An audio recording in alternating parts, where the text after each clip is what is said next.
sentencia contra el expresidente Álvaro Uribe, 12 años de detención. Ricardo Ospina, sigue en este momento hablando la juez. Hola Jorge, buenas tardes. Sí señor, ya completamos 2 horas y 19 minutos de audiencia, una audiencia que comenzó con la queja de la señora juez por la filtración de la decisión de la condena. La revelamos en primicia en Blue a las 11:40 de la mañana, condena a 12 años de cárcel por los delitos de soborno en actuación penal y fraude procesal, y la negación de la detención de la libertad condicional, imponiéndole una detención domiciliaria inmediata al expresidente Uribe, incluso mientras se surte el proceso de apelación ante el Tribunal Superior de Bogotá. Luego de ello, la defensa del expresidente Álvaro Uribe, a través de su abogado Jaime Granados, le pidió a la juez que leyera la parte del fallo, un fallo muy largo, Jorge, un fallo que tiene exactamente 1.100, le voy a decir exactamente la cifra. ¿14? 1.114 páginas. Sí. 1.114 páginas tiene el fallo. No recuerdo un fallo de esa extensión, pero seguramente existen. El doctor Jaime Granados le solicita a la juez que procede a leer primero solamente el resuelve de la decisión, distinto a lo que pasó el lunes. El lunes la audiencia duró 11 horas, leyó todo el sustento de la sentencia condenatoria. Hoy la juez se limitó a leer una página inicialmente, la página del resuelve de la decisión. El abogado Jaime Granados, defensor del expresidente Álvaro Uribe, le pide inicialmente que lea los argumentos, toda la parte donde sustenta la tasación de la pena en los 12 años de prisión, y por qué le niega la libertad condicional mientras estudia la apelación por parte del tribunal. La juez la juez accede a esa solicitud, lee toda esa parte de la sentencia, pero niega otra solicitud que viene posteriormente del abogado Jaime Granados en un sentido, y es en el sentido de pedirle que lea por lo menos la parte motiva de la sentencia, teniendo en cuenta que había llegado muy tarde a los correos de las partes. La magistrada, la juez, se había comprometido a enviar hoy a las 8 de la mañana la sentencia para que la pudieran leer en la mañana y llegar empapados del tema a la audiencia. Sí. El fallo llegó a las 11 de la mañana, 10:54 de la mañana, y por eso el doctor Granados pidió que leyera íntegra la sentencia. A esa petición se negó la juez. Luego habló el expresidente Álvaro Uribe. El expresidente Uribe ha intervenido en 3 oportunidades en la audiencia. Primero, en el comienzo, pidiendo respeto para sus hijos. La juez aseguraba que uno de los hijos del expresidente Uribe había sido quien había filtrado la decisión y que no había tenido la gallardía de acompañarlo en las diligencias. Allí alega el presidente y pide respeto para sus hijos. Luego el expresidente Uribe dice que él va hoy mismo a exponer su defensa material, es decir, que si la jueza accede en minutos, lo que va a pasar es que el expresidente Álvaro Uribe va a sustentar su defensa técnica material y por qué, en su concepto, el Tribunal Superior de Bogotá debería revocar esta condena. Y luego habló para coadyuvar, para apoyar al doctor Granados en el sentido de pedir, esta es la última parte de la historia y ahí vamos, un plazo adicional para poder redactar la apelación que debe ser radicada por escrito ante el Tribunal Superior de Bogotá. Pero ese plazo lo pide Granados, ¿para qué exactamente? ¿Tiempo de qué? Para poder redactar la apelación de la sentencia. ¿Por qué? Dice el doctor Granados. Pensamos que la apelación está inmediata, pero tienen que armarla, digamos. No, es que fíjese que aquí hay una situación interesante que ya vamos a ver cómo la dirime la juez. Porque el condenado, el expresidente Uribe, pide espacio para la defensa material en el juicio, en la lectura de la sentencia, y su abogado Jaime Granados pide plazo para la defensa técnica, que es la defensa por escrito. ¿Y qué dice el doctor Granados? Mire, la sentencia tiene 1.114 páginas, nos la envió a las 11 de la mañana de hoy, no alcanzamos en 5 días hábiles a radicar y a redactar la apelación, necesitamos un tiempo adicional para poder estudiarla y para poder redactarla. La juez, la fiscalía se opuso. Primero la fiscalía dijo no, las víctimas dijeron no. El argumento es que ese plazo haría eventualmente que sea mucho más ajustado el tiempo que tiene el tribunal antes de que prescriba el caso. Recuerde que la fecha límite es el 16 de octubre para que haya sentencia en segunda instancia o esto prescribiría. Sin embargo, la Procuraduría apoya al doctor Granados en la petición y la juez se va por un camino intermedio y le concede 2 días adicionales al doctor Granados y a la defensa del expresidente Uribe para redactar la apelación. Es decir, no son 5, como dice la ley inicialmente, no son 10, como pedía el doctor Granados, sino que son 7 días. Pero 7 días para redactarlo. 7 días. ¿Y qué pasa en estos 7 días? ¿Qué pasaría con el presidente Uribe? No, pues es que aquí está la discusión, el argumento fundamental es que él va a seguir en casa por cárcel. Es que la sentencia, y tal vez es la almendra de la discusión que vendrá, la sentencia le cierra la puerta a una garantía general que tienen las personas condenadas, y es que deberían quedar en libertad, dice la ley, mientras se define la apelación, que es cuando la sentencia queda ejecutoriada. Quiere decir, en el caso del expresidente Uribe, se daba casi que por descontado, o se había hecho a la idea todo el mundo, o mucha gente, de que él quedaría en libertad hasta cuando el tribunal dijera si confirmaba la condena o revocaba la condena. La juez, en las 1114 páginas, hace una argumentación según la cual ella tiene la potestad para negar esa libertad condicional, así lo dice la ley, bajo unos presupuestos. ¿Qué dice ella? Uno, que la estrategia de defensa del expresidente Uribe fue dilatoria. Ese es uno de los argumentos por los cuales ella niega la libertad condicional. Y el segundo argumento es un argumento que ella trae a colación y dice que es que el expresidente Uribe podría fugarse, que él es muy conocido internacionalmente y que eventualmente saldría del país para no cumplir la condena. Bajo esos dos argumentos, la juez apela a lo que dice la ley y dice: aquí hay unos asuntos extraordinarios y por eso el señor Álvaro Uribe no podrá quedar en libertad condicional. Es decir, pase lo que pase, Jorge, a no ser que la juez decida hoy en la audiencia cambiar su opinión, que no pareciera tan fácil, el expresidente Álvaro Uribe va a tener que permanecer en casa por cárcel por lo menos hasta que... Es decir, la orden es inmediata y tendría que ser. Lo que no se definió, la orden es inmediata. Lo que no se definió es en dónde, donde decida... No, pues en Río Negro. Decía el expresidente Uribe, digamos, la juez asume que será en la finca en Río Negro, pero él podría pedir que fuera en el Ubérrimo, o podría pedir que fuera en Bogotá. Ella dice que como tiene arraigo en Río Negro, entonces hay que ir a Río Negro al Banco Agrario a pagar la caución. Ahí dice el fallo, se expide la boleta de encarcelación, dice así, yo solamente cito textualmente, y el expresidente Uribe tendrá que permanecer en casa por cárcel hasta que el tribunal decida, Ricardo, si confirma o revoca la condena. ¿Procede ahí algún tipo de tutela? ¿Procede ahí algún tipo de acción contra esa decisión de la señora juez? Veremos qué argumentos o qué herramientas jurídicas puede tener el abogado Jaime Granados y el abogado Jaime Lombana, y vamos a ver si eventualmente entablan una acción de tutela si consideran que alguno de los derechos fundamentales del expresidente Álvaro Uribe, como por ejemplo el derecho a la libertad, se ve afectado en esta sentencia. En cualquier caso, todo hay que decirlo, esa parte del fallo le mete mucho ruido a la decisión de la señora juez Sandra Heredia, que hasta ahora continúa en audiencia. Es decir, en este momento queda en firme la condena de 12 años de detención domiciliaria. No sabemos dónde será y la interpretación es que desde ya y debe ser.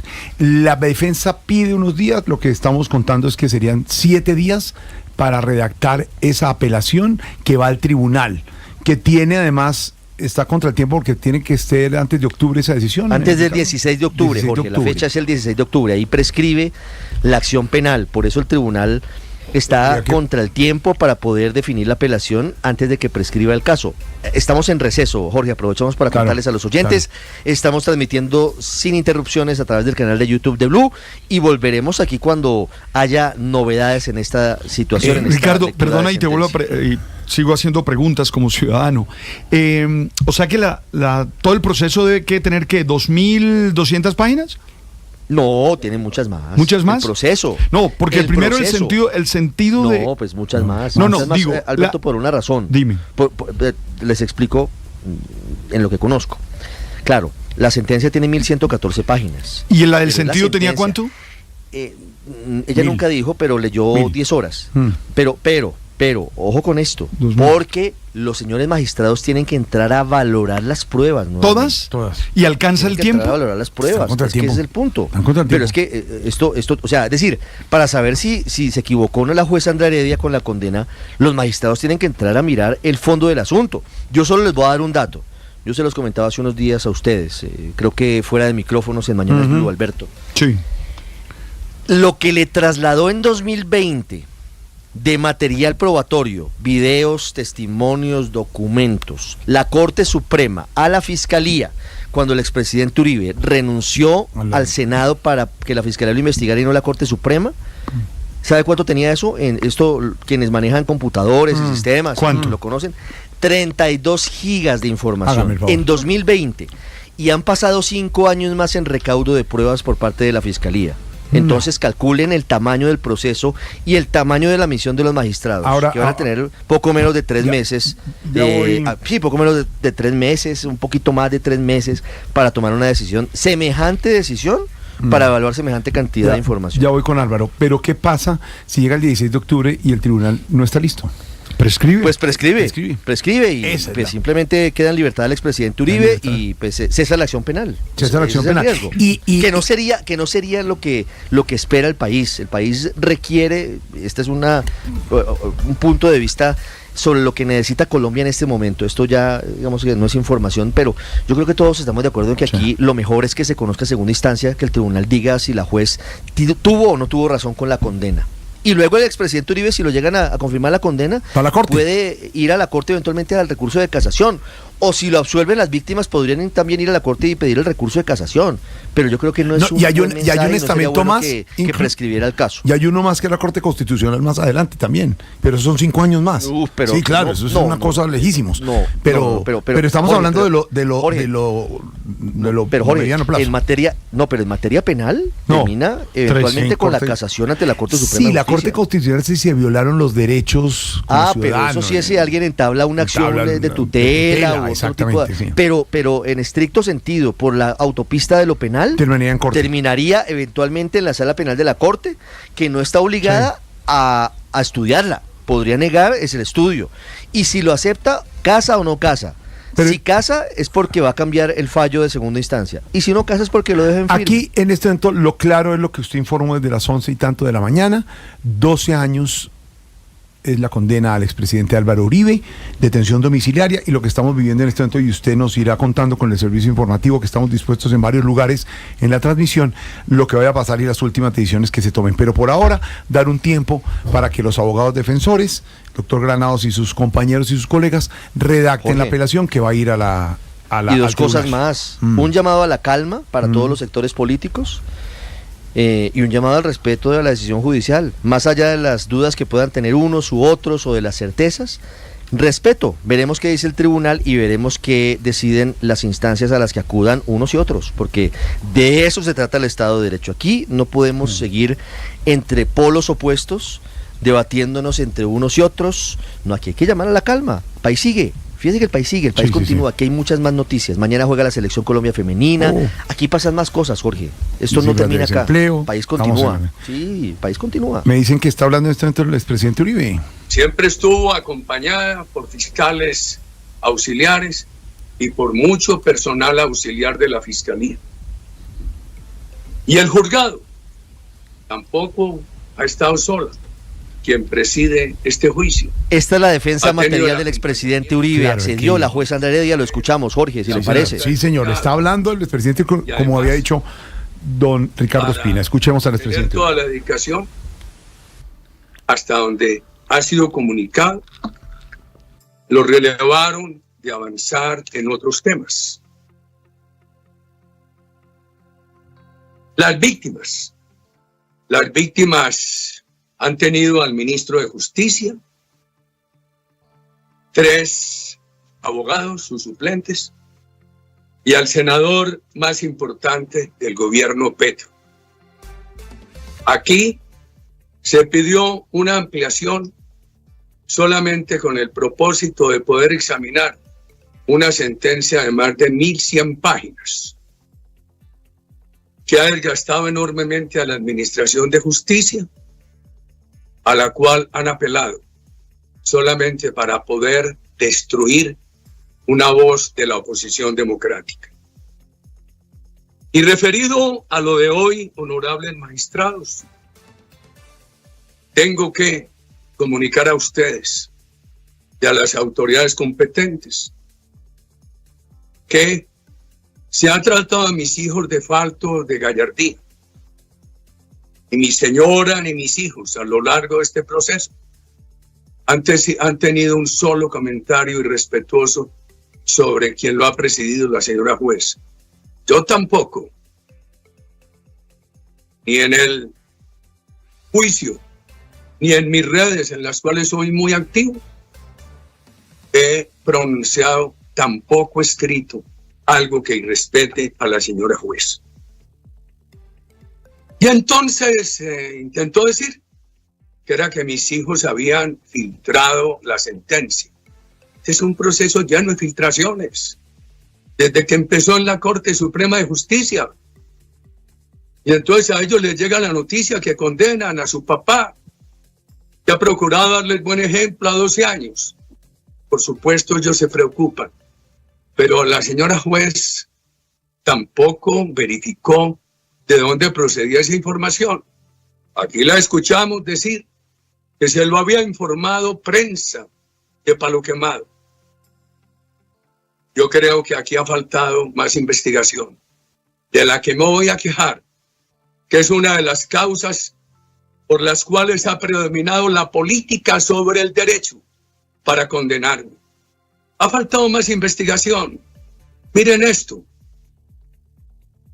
No me había llegado la sentencia.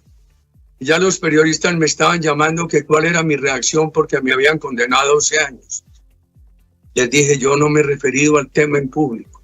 Voy a esperar la sentencia, voy a hablar con mis abogados y esta tarde, al asumir la argumentación, la sustentación del recurso de apelación sobre la parte material de la defensa que yo le he llevado, voy a decir lo que debo decir. Esto de tratar a mi familia de falta de gallardía, sin detenerse a examinar la gallardía y la prudencia de mi señora, que me acompañó en el juzgado con toda lealtad por la justicia durante los 4 días, a lo largo de los cuales di mi testimonio. Renuncié al derecho de guardar silencio. Fui el primero exponiéndome a que los otros testigos que seguían pudieran rectificarme y ninguno lo hizo. Pero además allá estuvo mi señora acompañándome. No durante los 2 días y medio que dijo hoy la señora juez, acompañándome durante un día y el siguiente hasta las 3 de la tarde, cuando referí las palabras que correspondían a mi defensa material. Y ella lo hizo con la prudencia que la caracteriza. Mis hijos son críticos del gobierno. Son críticos de que se utilice la justicia para hacer política, pero han sido respetuosos de la señora juez como lo he sido yo. Eso de decir que a mi familia le ha faltado gallardía, que a mis hijos les ha faltado gallardía, es una acusación muy grave, sobre todo cuando la misma señora juez ha dicho que hay que proteger que esto derive en violencia. Eso es un señalamiento para que se proceda violentamente contra mis hijos. Pero a mí no me extraña. En muchas ocasiones a lo largo de este juicio, la señora juez se refirió con animosidad a mi defensa. A mí también. Aquí no hubo respeto por nosotros. En ocasiones hubo controles, pero aquí no hubo respeto ni por mi defensa ni por mí. Yo entiendo mi condición, primero de acusado, ahora de condenado, pero es que aún los condenados tenemos toda la posibilidad de que nos protejan los derechos humanos. Aquí nos trataron como X, sin considerar que somos seres humanos. Y uno de los temas por los cuales se tuvo que acudir a las instancias superiores fue justamente por la animosidad, por el desvío temperamental de la señora juez contra mi defensa, que llevó a mi defensa a que tuvieran que recusar. Esos desvíos temperamentales, esas intemperancias. Se pensaba, Ricardo, que la juez iba a dejar hablar al presidente Uribe. Se tenían dudas, pero obviamente respondió lo del incidente al comenzar, que tenía que ver con el calificativo que dio a los hijos, ¿no? Claro, pero esta es la defensa material del expresidente Uribe. Él comienza hablando sobre esa alusión que hizo la juez Sandra Heredia a sus hijos, diciendo que les había faltado gallardía por el episodio de la filtración y por lo que había publicado en su momento Tomás Uribe, pero estamos escuchando la defensa material del expresidente Uribe. Hablará aproximadamente 40 minutos, por eso usted ya nota que él está hablando de diferentes etapas del proceso, de lo que pasó en su momento, de por qué habían recusado a la juez, por la animosidad, dice él, en contra de él. Dice que la juez no lo trató bajo las normas de respeto que merecía como ser humano. Él, fíjese que no hace referencia a su condición de expresidente, sino a su condición de imputado y ahora a su condición de condenado. Quejarnos del trabajo que esto ha implicado, que al juzgado, que a la fiscalía, que a la procuraduría, que a mi defensa. Pues bien, ha dicho, yo creo que se ha violado el principio de publicidad. Se ha violado y hay menos razones para haberlo violado cuando el juzgado ha aplicado el principio de concentración. Esto es, ciudadanos, yo también, a pesar de mi edad y de haberme graduado en una universidad que quiero mucho, en la Facultad de Derecho y Ciencias Políticas de la Universidad de Antioquia, pregunté también en qué consiste el principio de concentración. Es concentrar todo el tiempo del juzgado en un tema, como aquí se dice. Sigue el expresidente Uribe en esta defensa que durará unos 45 minutos según ha dicho y han dicho sus abogados. Más adelante, Ricardo, estaremos registrando esto que está diciendo el expresidente Uribe desde Río Negro. Seguimos en YouTube, seguimos sin parar en YouTube con la transmisión de lo que pasa en la audiencia, para quienes quieran seguir con nosotros. Y en minutos volvemos a esto que sigue. A esta hora, hablando del expresidente Uribe, después miraremos las decisiones que se tomen de los días que se tome.